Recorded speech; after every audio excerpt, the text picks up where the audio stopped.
Warning, this video will contain spoilers for Saw X. If you have not seen Saw X or any of the other Saw films and don't want to be spoiled, stay away. Before we begin, I have an announcement.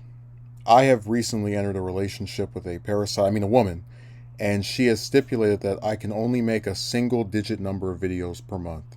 And because I have no self-esteem, I have to do what she says like a good little slave.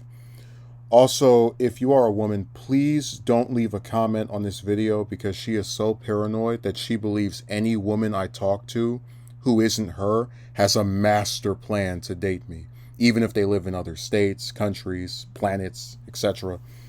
I'm smart enough to know that isn't true, but also stupid enough to stay with someone as controlling as her because we've known each other for 2 years.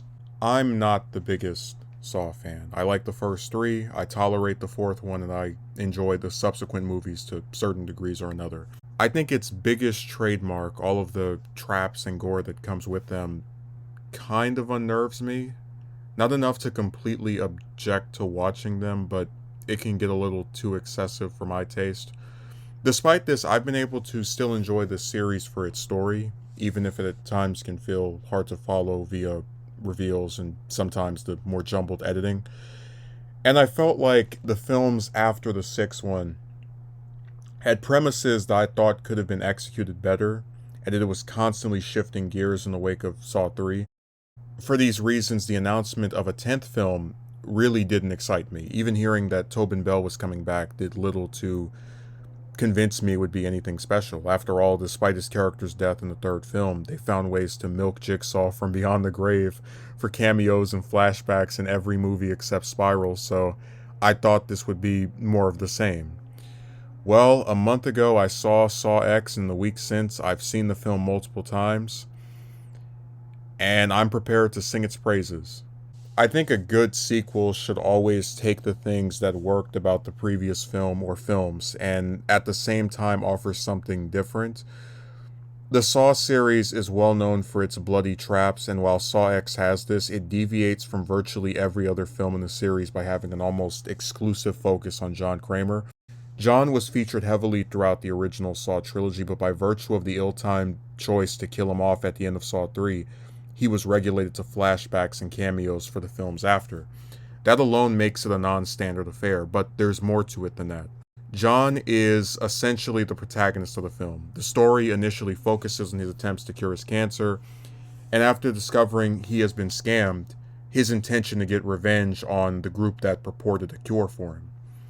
Now, there are some critics who have negatively responded to the film attempting to humanize John, but as someone who has had a close relative die from cancer, I can say that the scenes of him kind of going through the motions of the disease, and even the brief period where he thinks he's been cured, resonated with me. I feel like any person who's been downtrodden in their own way, whether it's because you got fired from a job after months of seeking employment, or maybe someone you thought was your friend was just a liar who cut your heart out and stomped on it, can relate to him and his reaction to finding out he was conned. Most Saw films have multiple plots occurring at once. In the 2nd film, you have John being interrogated by Detective Matthews and his son and the others playing one of Jigsaw's games. Saw 3 features the dual plots of Lynn trying to prolong John's life while Jeff participates in a game overseen by Amanda. Saw X, by contrast, has a singular focus on John and his cancer treatment. The entire film centers on this plot, and it's such a breath of fresh air, because even as I know we're eventually going to get into the standard affair of body parts being dismembered and other gore-related acts, you at least receive a certain amount of build-up that allows for those eventual developments to carry more weight. The simplicity of the story sets it apart from many other installments. I can truly say I was never confused as to what was going on during the movie. It told a singular story that brought in some characters as it went on, but mostly focused on one, and I think the story is stronger for that. Another highlight of the movie is the inclusion of Shawnee Smith as Amanda Young. I've always been of the opinion that Saw 2 and Saw 3 seem to be setting her up as Jigsaw's successor, the person who would carry on his work after he died, only to backtrack by killing her off alongside him for little to no narrative reason. Performance-wise, Smith hasn't missed a beat, and her chemistry with Bell is just as strong as ever. I especially liked how sympathetic she was to Gabriella, and while she's still in John's corner, she has enough self-respect to openly question if what they're doing is right when people who get sucked into these things become subjects of their test.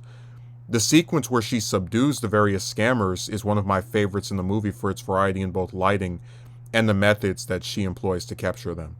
Normally, I would bemoan not introducing such a popular character into the film until 40 minutes in, but I was so engaged with the story up to that point that it wasn't something that bothered me. She shows up early enough to be there for most of it, but the events leading up to her inclusion serve more to set her up than to keep her out.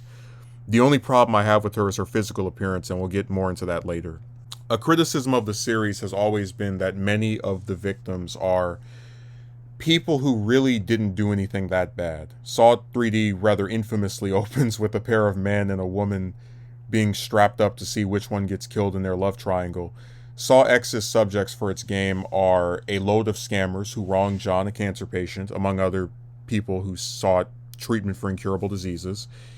It's one of the lowest practices a person could have, and serves to really make the audience, while not necessarily agreeing with a serial killer like John, understand his perspective nonetheless.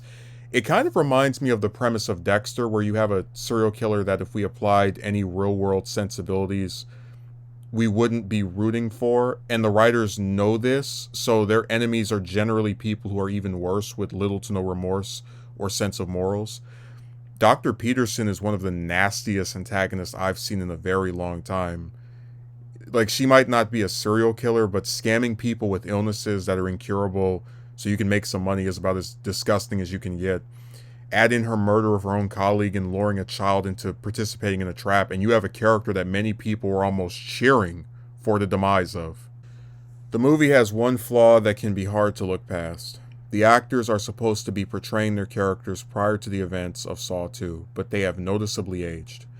It isn't as bad with Tobin Bell because he's playing a very sick man that would obviously look older, but with Shawnee Smith, it's jarring, and I know that studios don't have the budget to perform the same de-aging technology that somewhere like Disney has, but even the goofs that made Scream 5 were able to make Skeet Ulrich look 20 years younger, which I think by that point we'd be able to see more of an effort done here. Made even worse is her hairstyle. Amanda has spiky short hair in the second Saw and long hair in the third, so maybe the short look in Saw X is meant to be a predecessor to the style seen in Saw 2, but I don't think it looks good at all. It's the one thing that makes it harder for me to watch this in between the first and second film.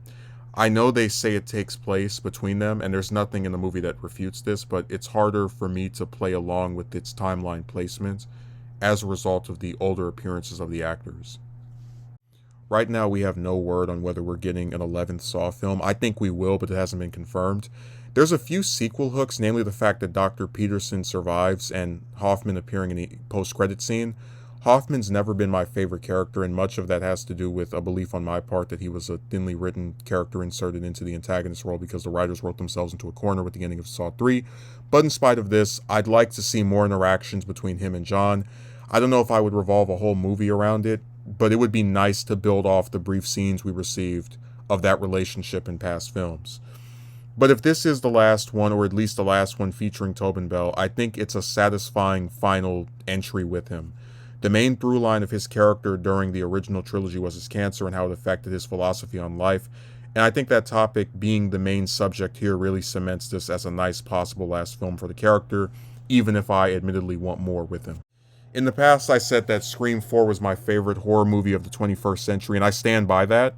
But Saw X is competing with Saw 3 for my favorite Saw film, and the latter film is probably in my top 10 horror movies of the last 20 years.